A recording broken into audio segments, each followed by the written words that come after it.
여러분 안녕하십니까. 코로나19 통합 뉴스를 시작합니다. 국내 코로나19 이태원 클럽을 중심으로 한 이 조용한 전파가 전국으로 확산되고 있습니다. 지금까지 파악된 확진자만 120명을 넘어섰는데요. 추가 확산을 막으려면 신속한 검사가 중요합니다. 첫 소식 송구만 기자가 보도합니다. 이태원 클럽 관련 첫 확진자가 나온 지 일주일. 확진자는 최소 120명이 넘습니다. 클럽 방문자가 70여 명, 2차 감염도 잇따라 1살부터 80대 고령 확진자도 나왔습니다. 서울이 가장 많고 경기도와 인천 등 주로 수도권에 집중돼 있습니다. 충북과 부산, 제주 등에서도 확진자가 나왔습니다. 확진자의 80%는 20, 30대 젊은 층에 35%는 확진 전에 증상이 없었습니다. 조용한 전파가 우려되는 상황. 방역당국은 이태원 유흥시설 방문자와 공개된 동선에 있었다면 무료 검사를 꼭 받으라고 강조했습니다. 빠르면 빠를수록 그 2차 전파를 차단할 수 있기 때문에 신속하게 검사를 받아주실 것을 당부드리고, 하지만 클럽 명단에 적힌 방문자 5,500여 명 중 절반 이상은 신원이 파악되지 않아 1,800여 명의 카드 결제 내역을 확보해 이태원 일대를 방문했는지 확인하고 있습니다. 방역당국은 특정 소수 집단을 비난하면 이들이 숨어들고 조용한 전파를 부추길 수 있다고 우려했습니다. 뜬 소문이나 혐오에 기반한 특정 집단에 대한 비난이나 신상캐기 등은 오히려 검사를 받아야 하는 분들이 검사를 기피하고 감염병 악화로 이어질 수 있음을. 사생활 공개 우려로 검사를 피하는 걸 막기 위해서 익명 검사는 전국으로 확대됩니다. 또 동선 공개 방법도 바뀝니다. 예를 들어 기존에는 확진자별로 상호명이 공개됐지만 이제는 비공개로 바뀝니다. 대신 확진자들이 다녀간 장소는 따로 모아서 공개합니다. 방역당국은 빨리 1차 확진자를 찾고 접촉자를 격리해 3차 전파를 막는 게 중요하다고 거듭 강조했습니다. KBS 뉴스 송금환입니다. 이태원 클럽 방문 뒤 확진 판정을 받고 10여 명을 감염시킨 인천의 한 학원 강사가 이 역학조사 과정에서 직업과 동선을 거짓으로 말하는 것으로 드러났습니다.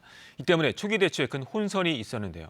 정부는 역학조사에 협조하지 않아 방역에 방해를 초래할 경우 엄중한 처벌을 하겠다고 경고했습니다. 보도에 홍서우 기자입니다. 학원 강사 25살 A씨는 역학조사 과정에서 자신의 직업을 무직이라고 진술했습니다. 학원 강의를 한 사실은 숨겼고 동선도 꾸며냈습니다.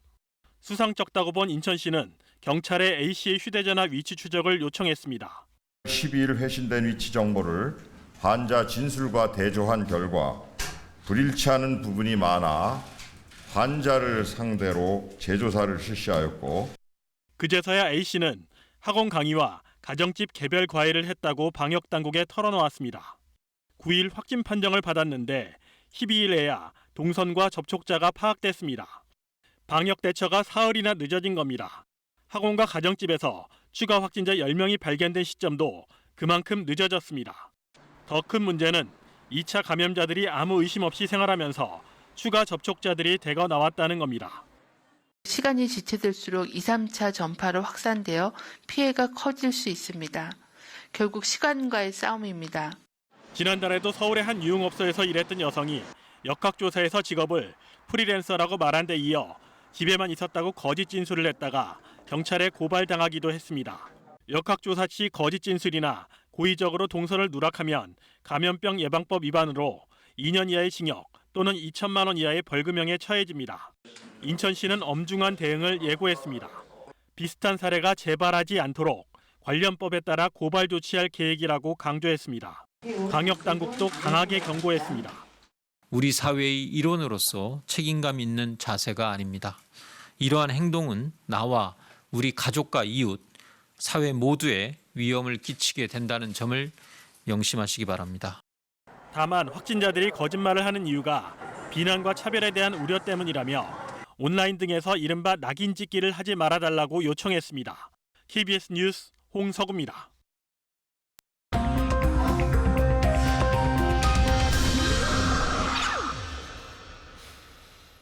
이번엔 KBS 재난방송센터 연결해서 코로나19 현재 상황 알아보겠습니다. 이정훈 기자, 먼저 국내 확진자 현황부터 전해주시죠. 네, 어제 0시 기준 국내 누적 확진자는 모두 1,962명입니다. 전날보다 26명 늘었습니다. 사망자는 어제 오전 발표 이후 1명 증가한 260명으로 집계됐습니다. 신규 확진자 추이를 보면 엿새 전부터 다시 늘기 시작해 최근 나흘 동안 30명 안팎 발생하고 있습니다. 최근 상황을 자세히 보면 붉은색의 해외 유입 사례는 비슷한 수준을 유지하고 있지만 파란색의 지역 감염 사례가 20여 명으로 크게 늘었습니다. 어제 역시 신규 확진자 중 해외 유입은 4명이었지만 지역사회 감염이 22명에 달했습니다. 지역별로는 서울이 12명으로 가장 많았고요. 인천, 경기를 합친 수도권이 모두 16명입니다. 부산과 대구에서도 각각 3명씩 확진자가 나왔습니다. 특히 신규 확진자 가운데 20명은 이태원 클럽 관련 확진자로 파악됐습니다. 자, 그리고 이태원 클럽 관련 확진자 추이는 어떻습니까? 네, 매일 12시 기준으로 집계된 이태원 클럽 확진자 추이인데요. 지난 11일 하루 30명이 넘은 뒤로 다소 줄었지만 최근 이틀 동안도 하루 20명 가까이 늘고 있습니다. 어제 12시 기준 전체 클럽 관련 확진자는 모두 119명으로 늘었습니다. 이 가운데 클럽을 방문한 사례는 76명이었는데요. 우려스러운 부분은 2차, 3차 감염입니다. 클럽 방문자들과 접촉한 가족과 지인 등 모두 43명이 감염된 것으로 확인됐습니다. 실제로 클럽 관련 확진자를 연령대별로 보면 클럽을 방문한 20, 30대 확진자가 대부분이지만 이들과 접촉한 10대와 40대 이상에서도 확진자가 늘고 있습니다. 상대적으로 증상이 약한 젊은 층이 고령층의 가족이나 이웃에게 옮길 경우 더 위험할 수 있는 만큼 세심한 주의가 필요합니다.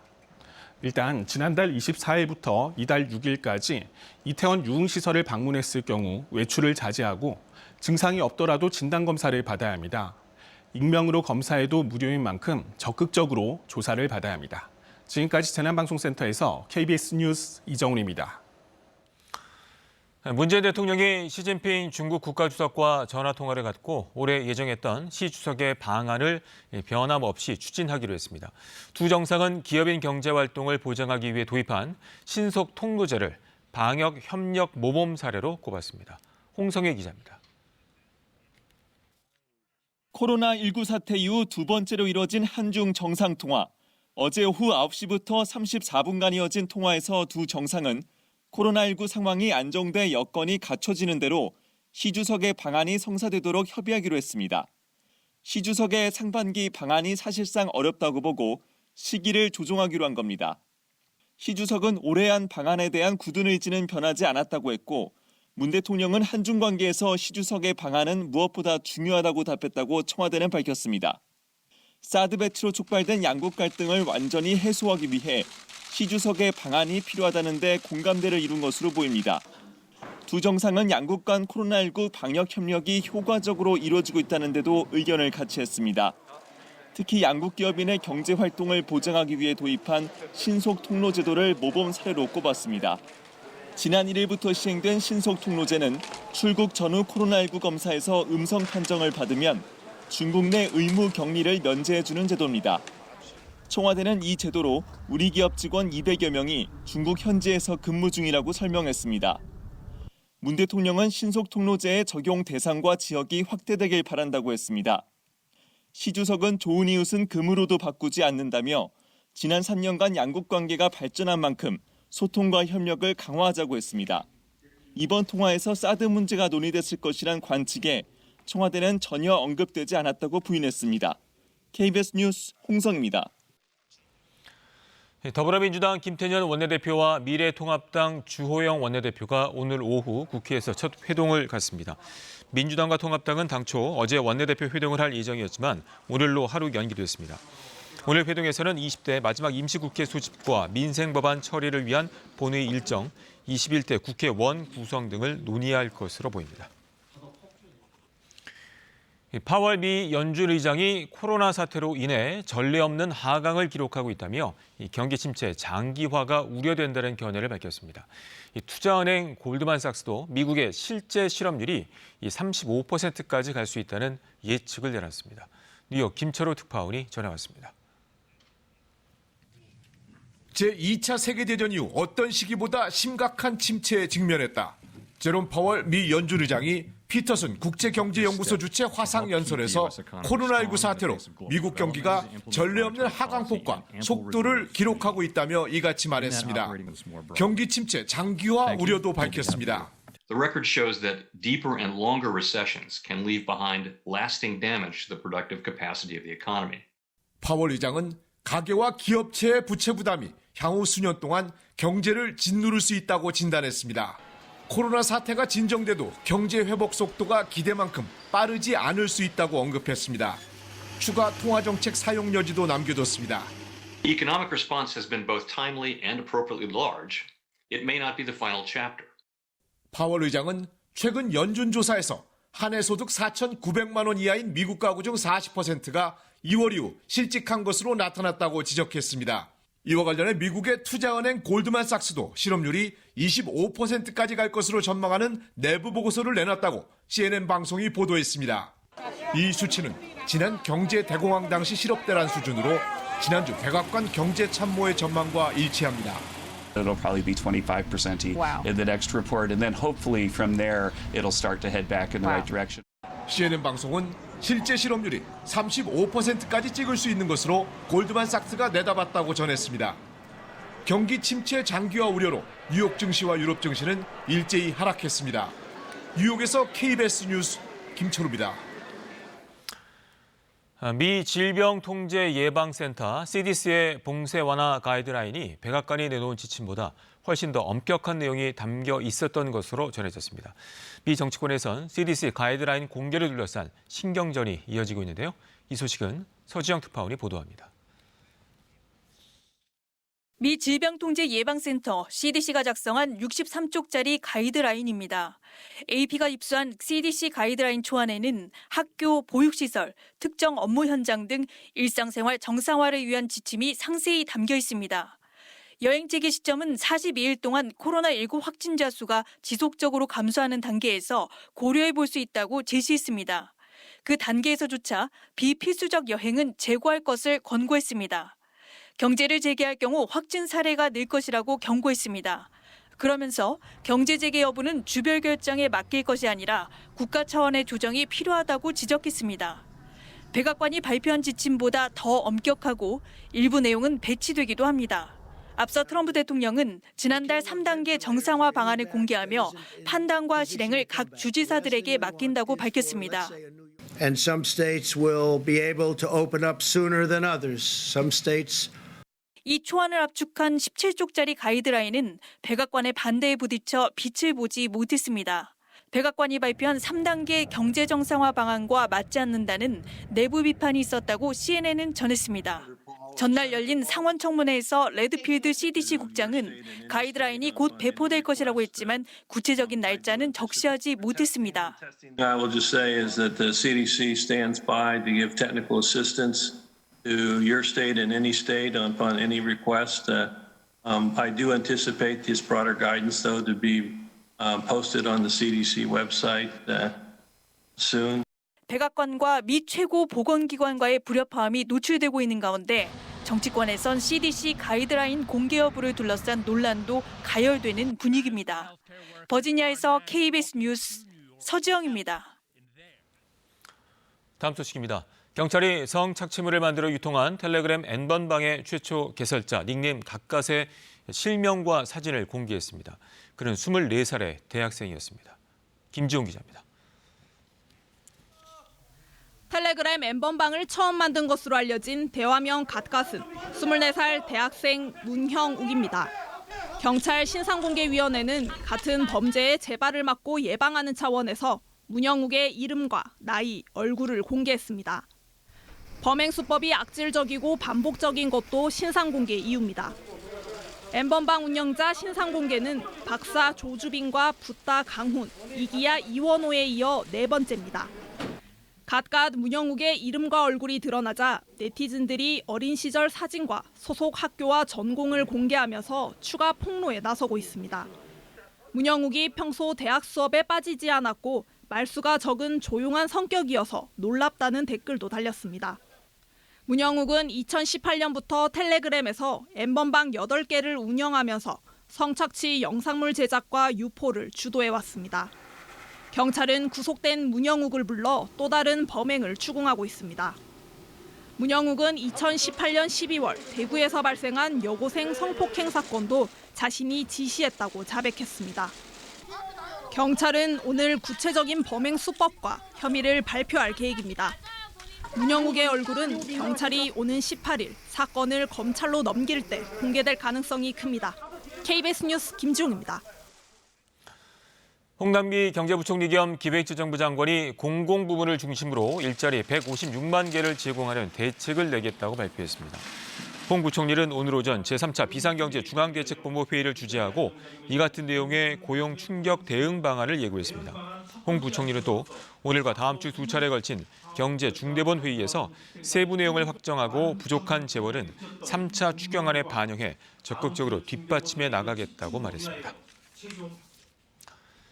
지난 3일 최전방 감시초소에 북한군이 총격을 가했을 당시 우리 군이 32분이나 지나 대응 사격을 한 사실이 드러났습니다. 늦게 대처한 것은 기관총 고장 때문이었는데요. 늦장 대응 논란이 일고 있습니다. 박민철 기자입니다. 지난 3일 오전 7시 41분 비무장지대 우리군 감시초소 GP에 북한군의 총탄이 날아왔습니다. 곧바로 전투 준비를 완료하고 우리 GP 외벽에서 북한군 기관총 탄흔을 확인한 시각은 7시 51분. 대응 사격을 결정한 군은 10분 뒤인 8시 1분 맞먹는 화력의 K6 중기관총으로 원격 대응 사격을 시도했습니다. 최초 총격 이후 20분 뒤입니다. 하지만 세 차례의 시도에도 기관총은 격발되지 않았습니다. 고장이 났기 때문입니다. 결국 우리 군은 K6보다 낮은 화력의 K3 경기관총으로 북한군 GP를 향해 15발을 발사했습니다. 32분이 지난 시점에서 첫 대응이 이루어진 겁니다. 5분 뒤에는 다른 K6 기관총을 수동 조작해 15발을 발사했고 이후 상황은 종료됐습니다. 군은 K6 기관총의 공이가 파손돼 총기가 고장나면서 최초 원격 사격에 실패했다고 설명했습니다. 공이는 총탄의 뇌관을 때리는 장치로 총의 제일 중요한 부품으로 꼽힙니다. 군은 그러나 왜 공이가 파손됐는지 매일 현장 점검을 하면서도 파손을 발견 못한 이유 등에 대해서는 명확하게 설명하지 못했습니다. 총기를 분해해 점검하는 정밀 점검 시점이 마지막으로 언제였는지도 밝히지 않았습니다. 단지 다른 K6 총기는 점검 결과 이상이 없었다고 설명했습니다. 군은 논란이 됐던 북한군의 총격 의도와 관련해서는 우발적인 사고였으며 우리 군의 대응 과정은 문제가 없었다고 강조했습니다. KBS 뉴스 박민철입니다.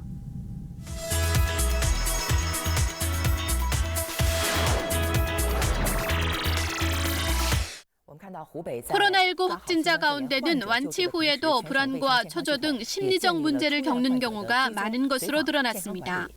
중국 후베이성은 퇴원 환자들에 대한 건강관리에 적극 나서고 있습니다. 60살의 쉬화이화 씨 부부는 지난 1월 코로나19에 감염됐다 완치돼 3월 중순 퇴원했습니다. 집에 돌아왔지만 불안과 불면증에 시달리며 힘든 시간을 보내고 있는데요. 이런 쉬 씨 부부를 돕기 위해 지역 위생서비스센터 직원들이 정기적으로 방문하고 있습니다. 간단한 건강검진과 함께 식단 정보 등을 안내하며 일상 복귀를 도와줍니다. 쉬 씨 부부처럼 코로나19에 감염됐던 사람들은 완치 후에 크고 작은 심리적 문제를 겪는 경우가 많은 것으로 나타났는데요.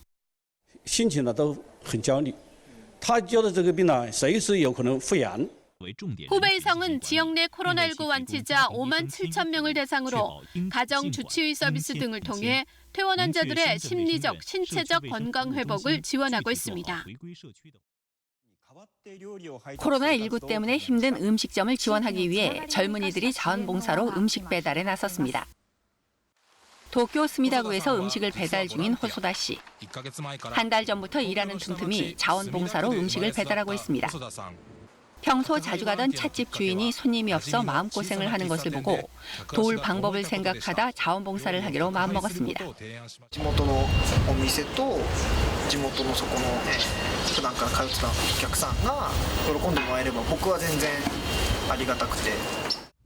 친구들에게 얘기를 했더니 회사 경영자와 주부 등 10명 정도가 흔쾌히 동참했습니다.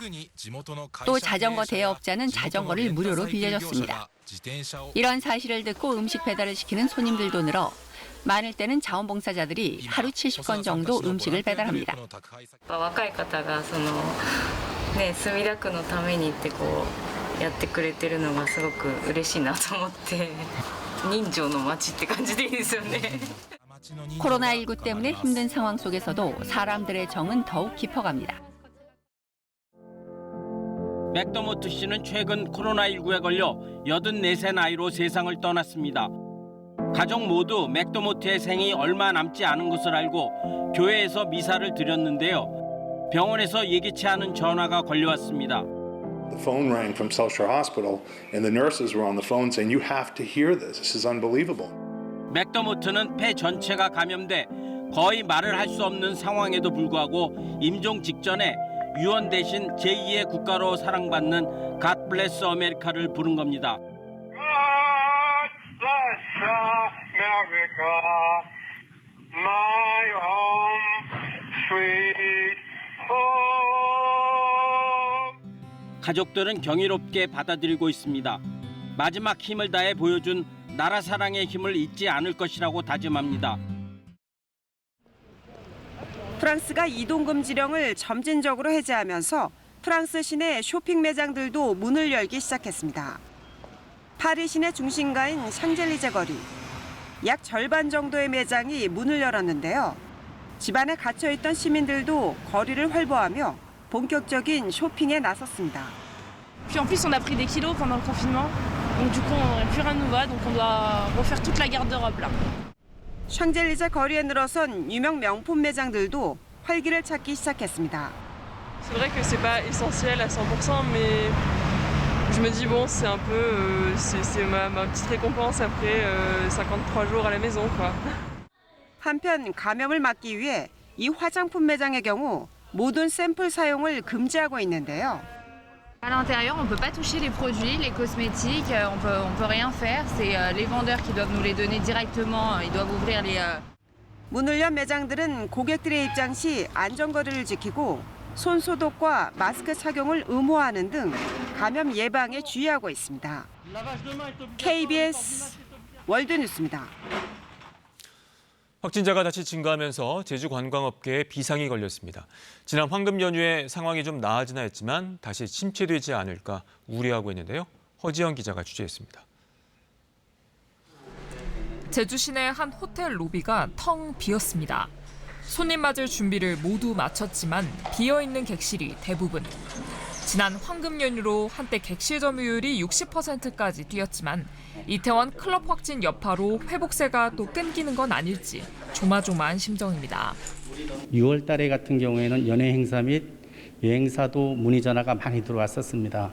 그런데 이번에 새로운 변수가 생겨서 일주일쯤 전만 해도 관광객으로 북적였던 기념품 가게와 식당도 한산해졌습니다. 코로나19 사태가 안정기로 접어들며 이제야 숨통을 트나 했지만 예상치 못한 상황에 당황스럽기만 합니다.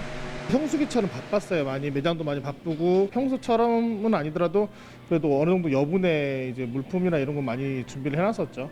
근데 뜻하지 않은 사고가 생기면 알바생들도 이제 저희가 원래 많이 고용을 하고 있었는데 지금 이제 알바생은 다 부르지 못하고 있고.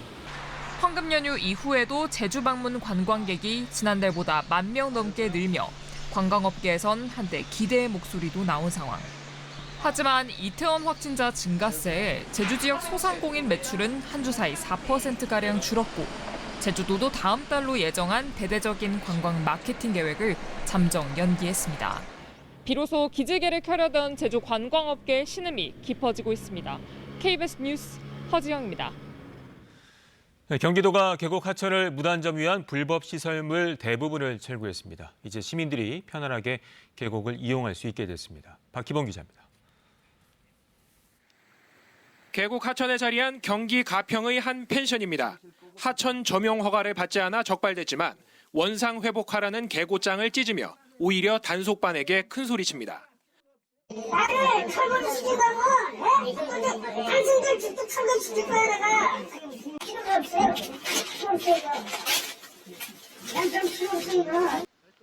이 계곡에서는 아예 계곡물 안에 시설물을 무단 설치했습니다. 여기가 헛소리 지역이라는 걸 다 아세요?